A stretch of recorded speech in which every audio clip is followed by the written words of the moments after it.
Hello everyone, welcome to the VIP surf, जहां मिलते हैं आपको exam relevant content.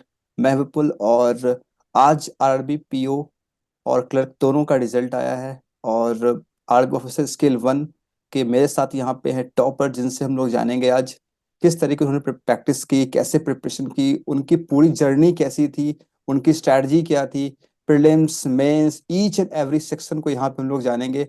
Topper Sachin Rai से। Sachin Rai, very very warm welcome to session. और मैं गुड बता दूं इवनिंग आप सर। लोगों को, Sachin is here with us, जो कि इस साल आरबीपीओ के यूपी स्टेट्स उत्तर प्रदेश के टॉपर रहे हैं। तो सचिन, बताइए अपने बारे में थोड़ा सा, कैसे आप टॉपर हैं या नहीं हैं, आप बताएंगे जरा बेहतर होगा। सर मेरा नाम सचिन राय है। मैं यूपी के गाजीपुर का रहने वाला हूँ और मैंने अपनी प्रिपरेशन कॉलेज के लास्ट ईयर के अराउंड स्टार्ट की थी और उसके बाद इस जर्नी में लगातार बना हुआ था और आज उसका रिजल्ट आ ही गया। तो सबसे पहले मैं आपको बधाई चाहूंगा। Very very congratulation to you, to your family, to your parents, जिनका काफ़ी सपोर्ट रहा होगा आपके प्रिपरेशन के दौरान। और आपका जो हार्ड वर्क था, जिससे जिसके कारण आज आप इस पोजीशन पे पहुंचे हो। तो कैसा फील हो रहा है अभी? जैसे रिजल्ट आया तो हम लोग सोचते हैं कि किसी तरीके से सिलेक्शन हो जाए, बट आपका सिलेक्शन तो वही, साथ साथ आप यूपी में टॉप कर गए। यूपी एक इतना बड़ा स्टेट है जहाँ पे अगल बगल के स्टेट से भी लोग अप्लाई करते हैं, और उसमें टॉप करना, नंबर 1 आना, दैट्स अमेजिंग। आपको कैसा फील हो रहा है? सर पहले तो सिलेक्शन के लिए काफी खुशी है। टॉप कर गया हूँ, ये एक तरह से सोने पे सुहागा ही है। और काफी अजीब सी पर काफी अच्छी फीलिंग है। खुश हूँ मैं काफी। ओके। जब आपने अपना तैयारी शुरू किया तो आपने कैसे स्टार्ट किया था, कब शुरू किया था, किस तरीके से आपकी जर्नी रही, कुछ बताइएगा इसके बारे में। हाँ सर, मैंने कॉलेज के सेकेंड ईयर के मिड से सोचा था कि अब गवर्नमेंट जॉब की तरफ मतलब आगे कैरियर मूव करना है। तो मैंने शुरू में एसएससी की तैयारी करने का सोचा था। अच्छा, ये तो कब की मैंने बात है? ये कब की बात है, किस ईयर की बात है? कॉलेज के सेकेंड ईयर के किस ईयर? 21, 22, 21 23? 21 कोविड ट्वेंटी के वन 21 में ओके। 21। ओके। आपका ग्रेजुएशन कंप्लीट कब तो हुआ था? 22। 22 में। और 23 में आपने एग्जाम भी क्रैक कर लिया, जस्ट इन अ ईयर। हाँ जी सर। ओके। तो आपने बताया, आप बताइए पहले, आपने कैसे स्टार्ट की प्रिपरेशन? तो मैं पहले एसएससी सीजीएल की तैयारी कर रहा था।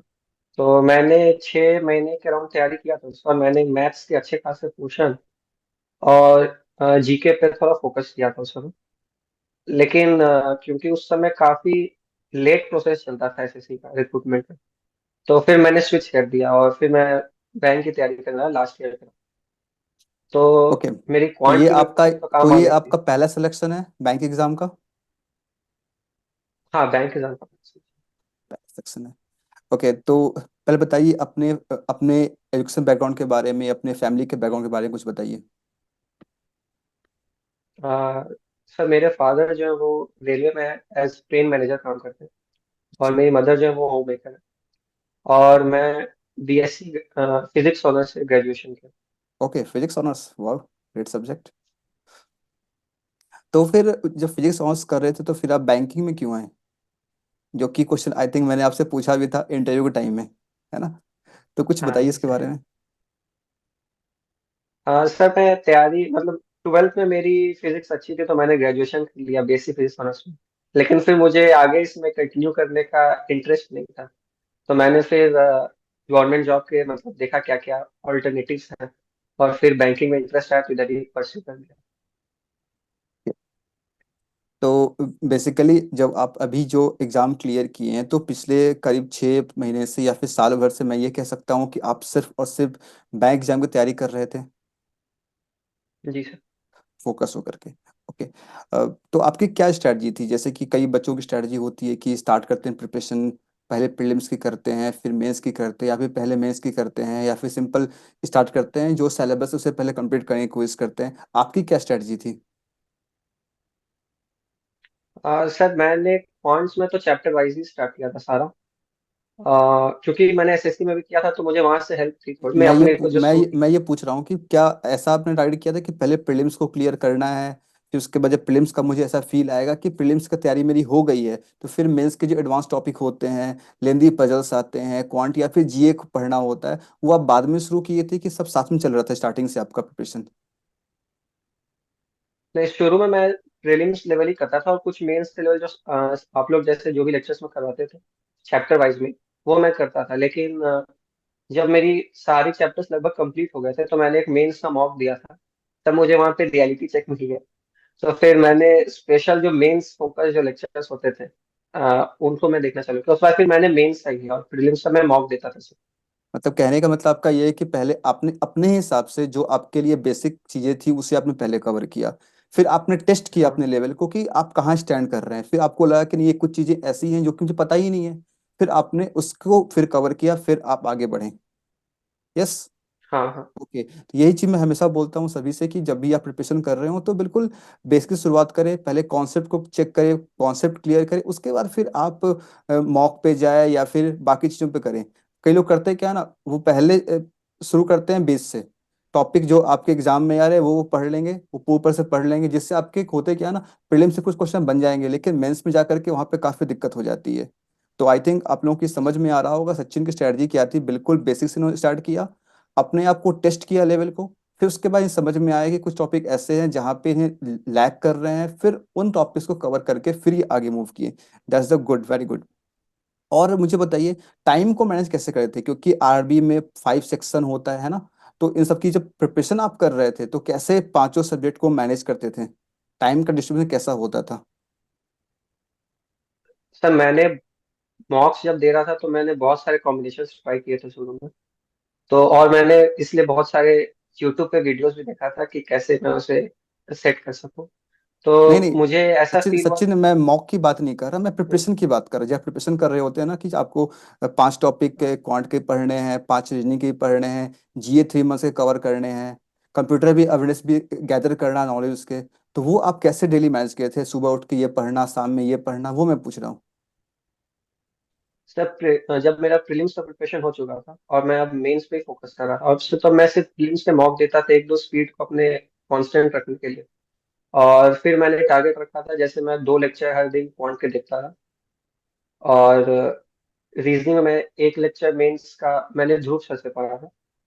तो उनका मैंने एक M3 पजल करके एक है, उनकी सीरीज है यूट्यूब पे, और या उनके पेड जो ग्रुप है उन पे वो पजल्स कराते थे। एक लेक्चर मैं वो देखता था और एक मिसलेनियस के मेंस जो थे वो देखता था, कि जिससे दोनों मतलब साथ में स्ट्रांग रहे। और इंग्लिश के लिए मैंने कुछ क्योंकि मैंने आईसीएसई से पढ़ाई किया तो मैं कुछ कोई टीचर को ऐसे नहीं फॉलो किया, लेकिन मैं सेक्शनल मतलब देने की कोशिश बेसिकली करता आपकी था। इंग्लिश पहले से अच्छी थी, इंग्लिश का अंडरस्टैंडिंग काफी अच्छी थी, हाँ बस ठीक थी। आपको एक प्रैक्टिस करने की जरूरत थी जो कि बैंकिंग पैटर्न में क्वेश्चंस आते हैं उसकी। यस। हाँ ओके। जब आप जैसे आप बता रहे थे कि मेंस के एग्जाम की जब बात कर रहे थे, मॉक टेस्ट की बात कर रहे थे, जहाँ बताए कि आपने भी पहले बहुत सारे कॉम्बिनेशंस ट्राई किए, मुझे ये अटेम्प्ट करना चाहिए, ये करना चाहिए, तो उसमें एक जीए का सेक्शन होता है, और जीए को लेकर के काफी बहुत ज्यादा होती है कि कैसे तैयारी करें। मतलब आपका क्या स्टडी था कि मतलब आप जब प्रिपरेशन करना शुरू करिए बैंक एग्जाम के 4 महीने पहले से आप डेली जीए पढ़ते थे, या फिर उसके लिए कुछ था कि नहीं शॉर्टकट, ऐसा कुछ भी क्या था आपका? सर, जीए आई थिंक सबसे बड़ा इशू शुरू से रहा है, और ये सारे स्टूडेंट्स के लिए मुझे लगता है। तो मैंने भी काफी सोर्सेस चेंज किया हूं मैं बीच प्रिपरेशन में।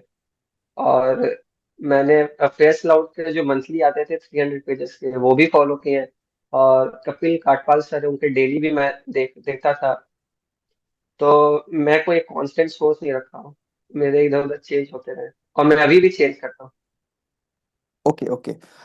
तो आप मुझे ये बताइए मेंस के प्रिपरेशन में सबसे डिफिकल्ट सेक्शन आपके लिए क्या था? हाँ, रीजनिंग। रीजनिंग। ओके। तो क्योंकि रीजनिंग में स्पेशली क्या पजल्स लंबे लंबे जो आते हैं वो वाले, या फिर क्रिटिकल रीजनिंग, कौन हाँ सा जी सर। पोर्शन? हाँ, पजल्स। पजल्स जो लंबे थे वो। ओके क्योंकि मैं रीजनिंग में उतना स्ट्रांग नहीं था, बैकग्राउंड नहीं थी रीजनिंग की। तो मुझे वो डराते थे लंबे लंबे पजल्स।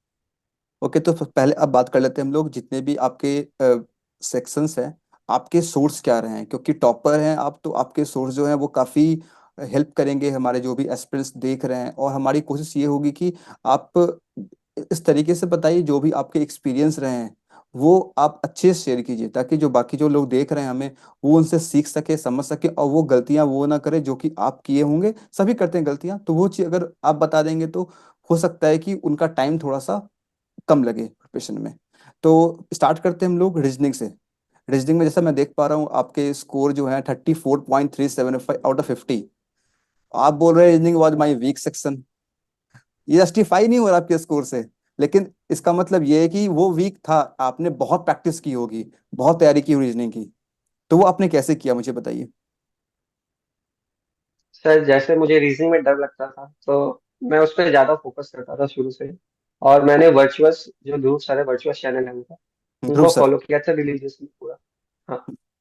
और उनके पजल्स में एक एमसी उनकी वाइट यूट्यूब पे फ्री प्लेलिस्ट है, वो देखता था। और बाद में मैंने पेड कोर्स भी लिया था, तो उससे भी उनके पजल्स और मिसलेनियस दोनों को साथ में करता था। साइड बाय साइड 2 लेक्चर्स में देखता था, एक पजल्स की और एक मिसलेनियस की, वो फिक्स था। अच्छा, आपके जो स्कोर 34.375 है, इससे मुझे समझ में आ रहा है कि आपने पेपर को बहुत अच्छे से अटेम्प्ट किया होगा, रीजनिंग सेक्शन को। तो जो आप अटेम्प्ट कर रहे थे, तो क्या आपका क्या पैटर्न था कि पहले पजल करना है पेपर में, या पहले मिसलियन सॉल्व करना है, क्रिटिकल सॉल्व करना है, क्या सीक्वेंस आपका था पेपर अटेम्प्ट करने का एग्जाम में? सर नॉर्मली था वो। पहले मैंने मिसलेनियस किया क्योंकि ज्यादा आउटपुट निकालना था कम समय में। तो मैंने जितने भी मिसलेनियस था वो पहले कंप्लीट किया। फिर जो मुझे पजल्स दिखे वो मैंने किया, और फिर बाद में मैंने क्रिटिकल रीजनिंग अटेम्प्ट किया, क्योंकि क्रिटिकल रीजनिंग में कभी कभी आप समय दे देते हो पर उससे आउटपुट आता नहीं। अच्छा, तो आपने क्रिटिकल की पढ़ाई की थी या फिर बस ऐसे ही अटेम्प्ट कर लिए थे? मैंने देखा था, कुछ कुछ लेक्चर्स देखा था, बाकी ऐसे समझ नहीं दिक्कत है। अच्छा, तो रीजनिंग के आपके सोर्स तो थे ध्रुव ध्रुव सर से आपने पढ़ाई की थी, ध्रुव सर के आपने कोर्सेज वगैरह जो भी थे वो आपने देखे थे, वहां से आपने किया। अच्छा, ये मुझे बताइए, सबसे दिक्कत होती है लॉन्ग वाले पजल्स में, जहाँ पे 4-5 वेरिएबल्स आ जाते हैं या फिर कुछ भी नए टाइप के क्वेश्चंस आ जाते हैं। तो 34.375 स्कोर बता रहा है कि आपने पजल्स भी अच्छे अटेम्प्ट किए होंगे। तो उस पर आपने कमांड कैसे किया प्रिपरेशन में, क्योंकि इसके लिए काफी सर एफर्ट मैं लगाना पड़ता है। हाँ मैं रोज पजल्स कुछ तो सॉल्व करता ही था। लेकिन कुछ कुछ बहुत लंबे पजल्स होते हैं, वो सिर्फ घर में ही प्रैक्टिस के लिए होते हैं, तो उन्हें एग्जाम में मतलब कोई छूता नहीं है वैसे। लेकिन हाँ, वो अच्छा। अंडरस्टैंडिंग आपकी बढ़ा देते हैं, जिससे एग्जाम में जो थोड़े थोड़े से जो नॉर्मल होते हैं वो भी कॉम्प्लिकेटेड लगने लगते हैं। तो थोड़ा काम माइंड से वो बढ़ जाता है। Yes, this is very important.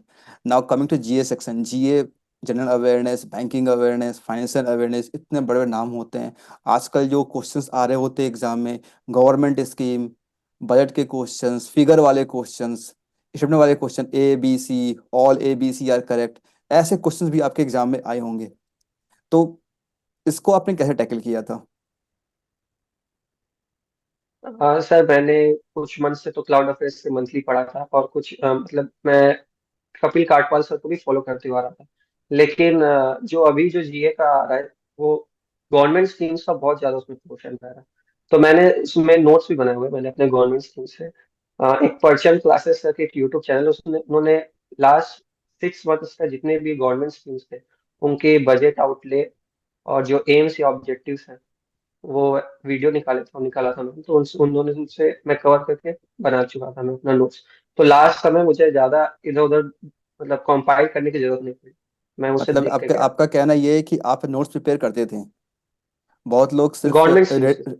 अच्छा, गवर्नमेंट स्कीम्स की। जैसे कि जब मैं तैयारी करता था ना, तो मैं करता क्या था, गवर्नमेंट स्कीम हो गई या फिर उस वक्त ना लोन के क्वेश्चन बहुत आए थे, किस बैंक ने किसे लोन दिया, ये क्वेश्चंस आए थे। उसके अलावा अपॉइंटमेंट्स हो गए, इंपॉर्टेंट अपॉइंटमेंट्स, इसके अलावा और भी कई चीज। तो मैं करता क्या था ना, जैसे कि मिलिट्री साइड होती है, मैं सबको कंपाइल अलग करता था और मैं खुद से करता था। जैसे कि मैं अगर 2-3 सोर्स को फॉलो कर रहा हूँ, तो हर जगह से जो मुझे मिला, मैं MS वर्ड में बनाया था, पीडी मतलब एक बनाया था फाइल। जैसे आज मैं पढ़ा कि मुझे मिला कि ये गवर्नमेंट स्कीम आई है, इसके बारे में मैंने कॉपी किया, यहाँ से वहाँ पेस्ट कर दिया। इस तरीके से सभी मन से कंपाइल हो जाते थे।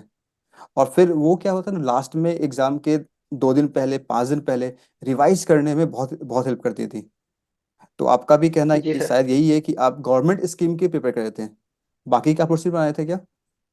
तब बाकी के मैं ये करता था, जैसे मैं जब रिवाइज कर रहा था आखिरी के लास्ट मंथ में, तो मैं लास्ट 6 मंथ से, जैसे आज मैं करता था कि 3 डे का टारगेट लेता था।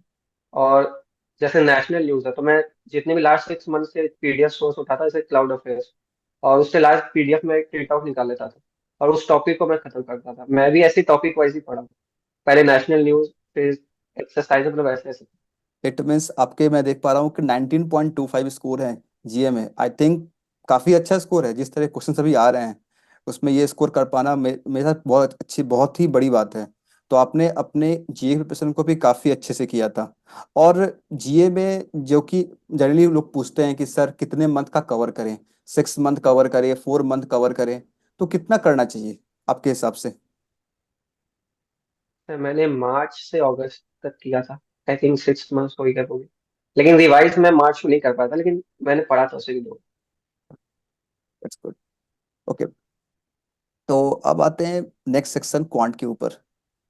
क्वांटिटेटिव एप्टीट्यूड जो कि काफ़ी इंपॉर्टेंट रोल प्ले करता है एग्जाम में, 50 मार्क्स के क्वेश्चंस आते हैं। और जहाँ तक मैं आपके स्कोर देख पा रहा हूँ, क्वांट में आपके 27.8 के अप्रॉक्स स्कोर है out of 50। I think this is a good score. तो इसकी प्रिपरेशन आपने कैसे की, स्टार्टिंग से मुझे बताइएगा। बिल्कुल बेसिक आपने कहाँ से सीखा और फिर आगे आपने कैसे प्रिपरेशन करी? सर, तो मैंने जब एसएससी की प्रिपरेशन चालू की थी, तो मैंने बेसिक जितने अरिथमेटिक के चैप्टर्स हैं वो मैंने एक बार कंप्लीट किया हुआ था। और फिर जब मैंने बैंक की जब स्विच किया, तो मैंने प्रीलिम्स का मॉक दिया था, तो मुझे लगा कि प्रीलिम्स तक तो हो जाना इससे। और फिर डीआई भी कुछ था, तो वो प्रीलिम्स में तो बेसिक डीआई आते थे। लेकिन जब मैंने मेंस का मॉक दिया, तब मुझे पता चला नहीं नहीं, जरूरत है अभी। और लेकिन क्योंकि यहाँ डीआई वगैरह भी आते हैं, तो उनके लिए मैंने आ, हर्षल सर और आपको दोनों को मैं देखता था वीडियो, आपके लेक्चर्स। तो फिर उसके बाद मैंने आप लोग दोनों के चैनल्स को फॉलो किया हूँ। और हर दिन मैं 2 लेक्चर्स का टारगेट रखता था। एक लेक्चर आपका और एक उनका मैं रिकॉर्डिंग देखता था हर दिन। जैसे प्लेलिस्ट बना हुआ है आप लोग का हर एग्जाम वाइज। तो मैं पुराने पुराने लेक्चर्स और कुछ कुछ, जैसे प्रोबेबिलिटी चैप्टर थी, तो उनकी उसकी प्लेलिस्ट बनी हुई है आपकी, 3 4 डीआईज है ऐसा हर लेक्चर में। हम्म। तो मैं वैसे वैसे भी टॉपिक वाइज डीआई किया। तो मैं, अच्छा ये बताइए, क्वांट में सबसे डिफिकल्ट आपको क्या लगती थी? होता है कई बच्चों का होता है कि परमुटेशन को समझ में नहीं आता, प्रोबेबिलिटी समझ में नहीं आती, कई लोगों का होता है कि अलजेब्रा समझ नहीं आता। तो आपके लिए क्या डिफिकल्ट था?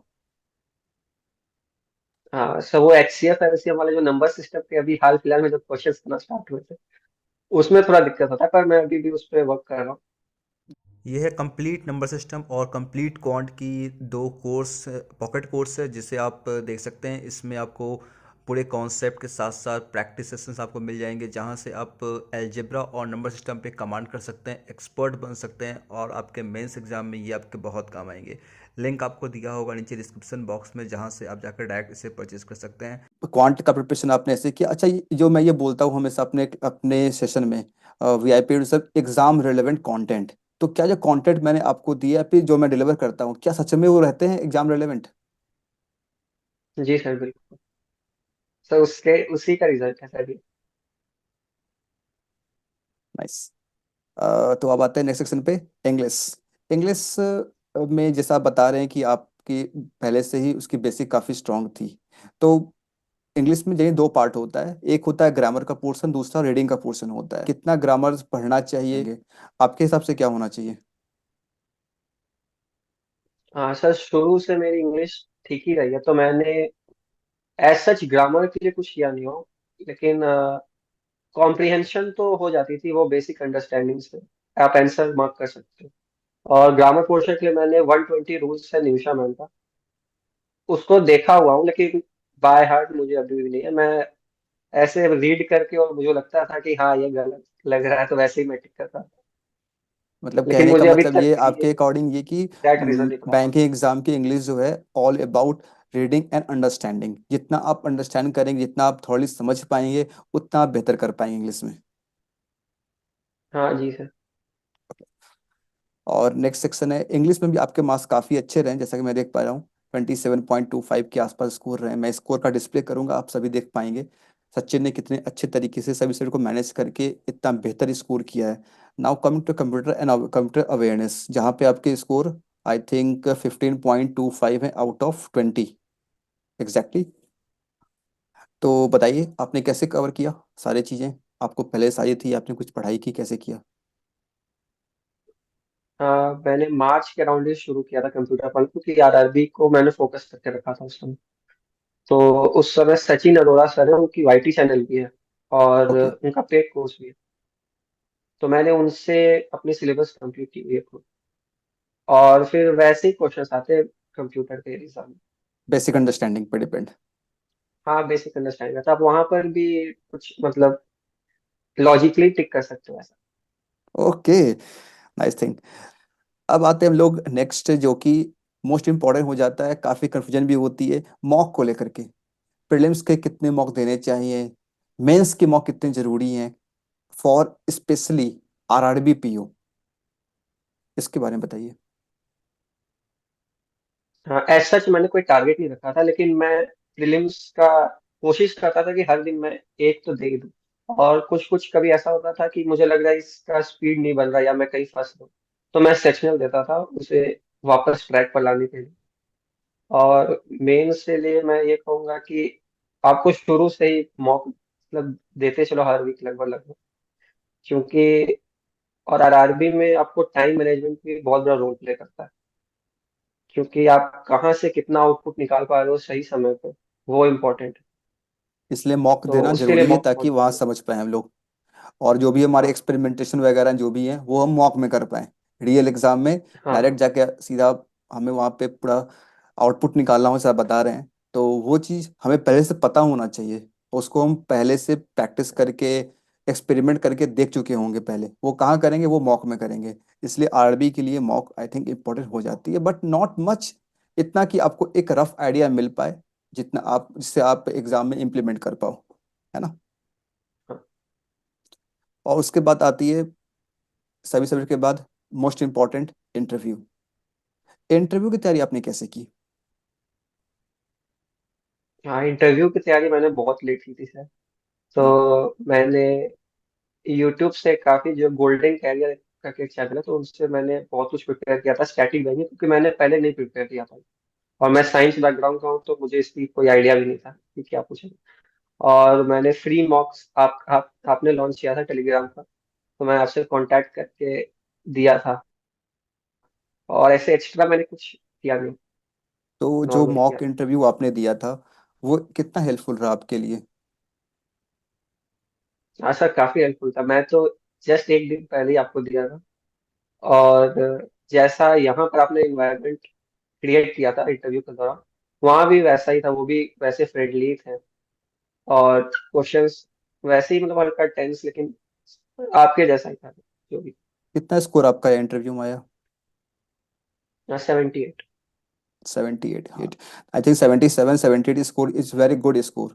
और काफ़ी बच्चों के जो भी यहाँ पे इंटरव्यू दिए थे मॉक इंटरव्यू, 88 89 तक स्कोर आए हैं। काफ़ी लोगों ने शेयर किया अपना जी स्कोर सर, कार्ड, मैं देखा। जहाँ पे 78 88 89 तक स्कोर आए हैं, दैट इज़ वेरी गुड। और नेक्स्ट मैं आपसे पूछना चाहूँगा कि कई प्रिपरेशन में बहुत सारी चीज़ें मायने रखती है, लाइक आपके फैमिली का सपोर्ट, आपका मेंटल स्टेट कैसा है, इसके अलावा जहाँ से आप कंटेंट कंज्यूम कर रहे होते हैं वहाँ जो सिर्फ कंटेंट ही नहीं, कंटेंट के साथ साथ ये लाइक यूट्यूब पे क्लासेस ही कर रहे हैं, तो कई बार होता है ना कि यूट्यूब पे ऐड आ जाते हैं और हम लोग चले जाते हैं मूवी देखने के लिए आराम से, ट्रेलर देखने जाते हैं पूरा का पूरा। तो उन सब चीज़ों को आप कैसे टैकल करते थे?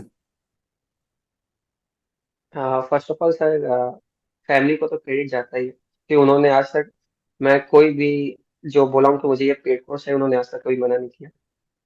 और अगर डिस्ट्रैक्शन की बात आती है, तो मैं सोशल मीडिया पहले छोड़ दिया था जब मैं तैयारी स्टार्ट किया था। इसलिए भी क्योंकि डिस्ट्रैक्शन था, और इसलिए भी था कि हाँ चैलेंज लेते हैं। फिर उसके बाद ये आदत ही बन गई। और यूट्यूब पर मुझे लगता है इनफ कंटेंट है वैसे। बस थोड़े से वो अरेंज नहीं होते। अगर आप पेड कोर्स लेते हो तो आपको वहाँ पे अरेंज कंटेंट मिल जाता है, जिससे आपको फिर मतलब ये वो समय नहीं मिलता, मतलब आप अरेंज करने का आपको वो समय वेस्ट नहीं करना पड़ता, वरना यूट्यूब पर इनफ कंटेंट है हर चीज का, प्री प्रीलिम्स का, मेंस का, मॉक्स को कैसे देना है, हर इंटरव्यू के लिए, हर चीज के लिए। ओके, तो आपका नेक्स्ट टारगेट क्या है? आरबीपीओ बन के रहना है या फिर हाँ, आगे कुछ और टारगेट रखा है आपने? अभी आईबीपीएस पीओ दिया, उसका रिजल्ट का वेट कर रहा हूँ। ओके, और आईपीएस एसबीआई पीओ, पीओ का इस बार, एसबीआई पीओ। अच्छा। एसबीआई पीओ का एज नहीं था तो उसमें अब अगले साल दूंगा, और आरबीआई। अच्छा हाँ, एज से बात आई, आपकी एज कितनी है बताइए थोड़ा सा, बहुत ही इंटरेस्टिंग चीज़ है ये। आई थिंक आपके इंटरव्यू में, जब मैं इंटरव्यू आपका ले रहा था, मॉक इंटरव्यू, वहाँ मैंने इस पॉइंट को काफ़ी इस पर डिस्कस काफ़ी किए थे हम लोग।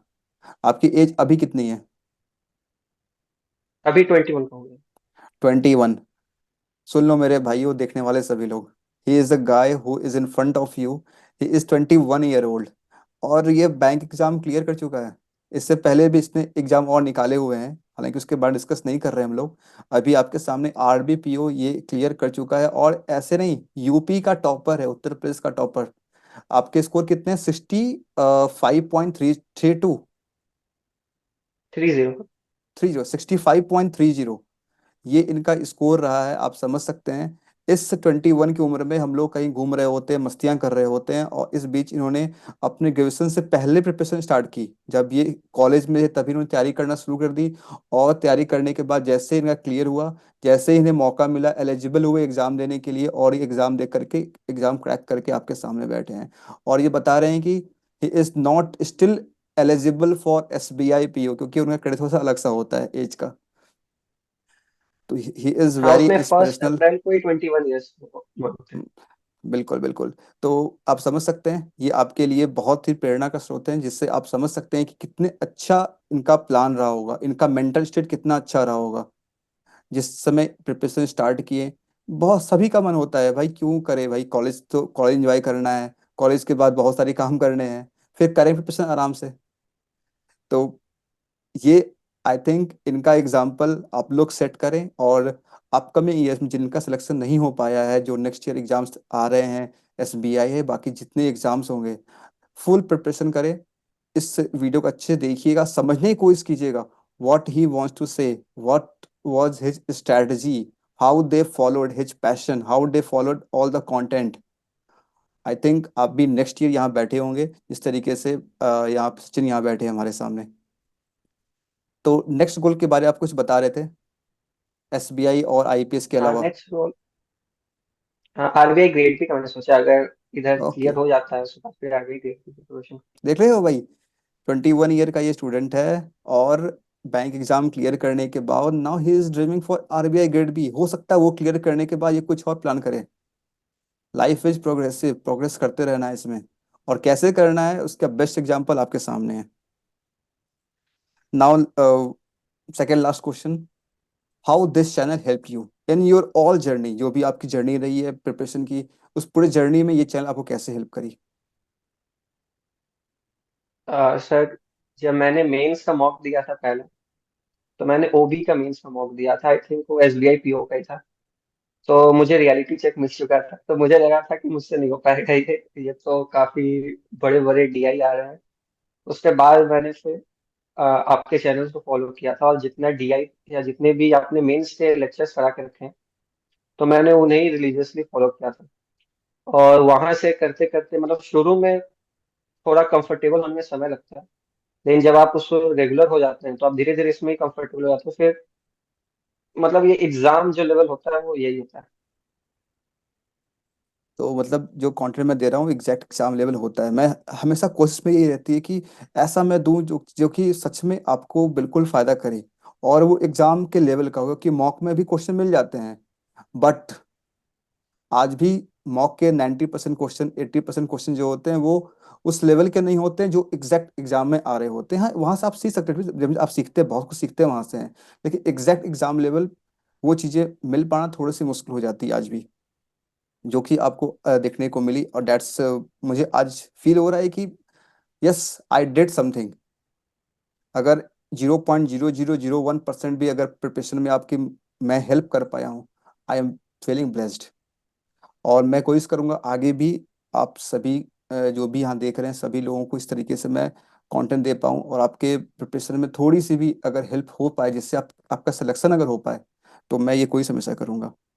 Now last question, what you want to deliver message to all the aspirants who are following you right now? जो अपकमिंग ईयर में तैयारी करेंगे उनके लिए आप क्या मैसेज देना चाहेंगे? सर मैं बिगनर्स को तो पहले ये कहूंगा कि आप प्रीलिम्स का 1-2 महीने अच्छे से कर लो। अगर मॉक में आपके 90+ परसेंटाइल बन गए तो आप मेंस पे, मतलब मेंस से मॉक्स देना, और मतलब मेंस फोकस लेक्चर्स देखना चालू, क्योंकि कंफर्टेबल होने में समय लगता है मेंस में। और मेंस के मार्क्स को जज नहीं करने के, क्योंकि उस वैसे अब आते नहीं है मेंस, बहुत लेंदी रहता है मेंस का mark। और लेकिन बस क्योंकि उससे यूज टू होना है इसलिए देने के लिए। और बहुत कुछ डिपेंड करता है एग्जाम से पहले आप कितना प्रेशर ले रहे हो उस पर भी। Okay, very very great session with you. I think सभी लोग को समझ में आया होगा। और इ- इसके जो जिसने जो भी बताया है ना, उससे डीप समझने की कोशिश करना आप सभी, जिससे आप बेस्ट आउटकम निकाल पाओगे। और आई थिंक अगर ऐसे तैयारी करते हो, ऐसा आपका माइंडसेट होता है, डेफिनेटली आप कोई भी एग्जाम हो आप आराम से क्लियर कर जाओगे। Thank you so much Sachin for giving your time, and this is time for your celebration. Enjoy कीजिए new year. All the best for your all the future result, for the all upcoming your life news, life as a officer, उसे enjoy कीजिए। और channel पे हम लोग मिलते रहेंगे। That's all. Thank thank you, you. Thank you so much.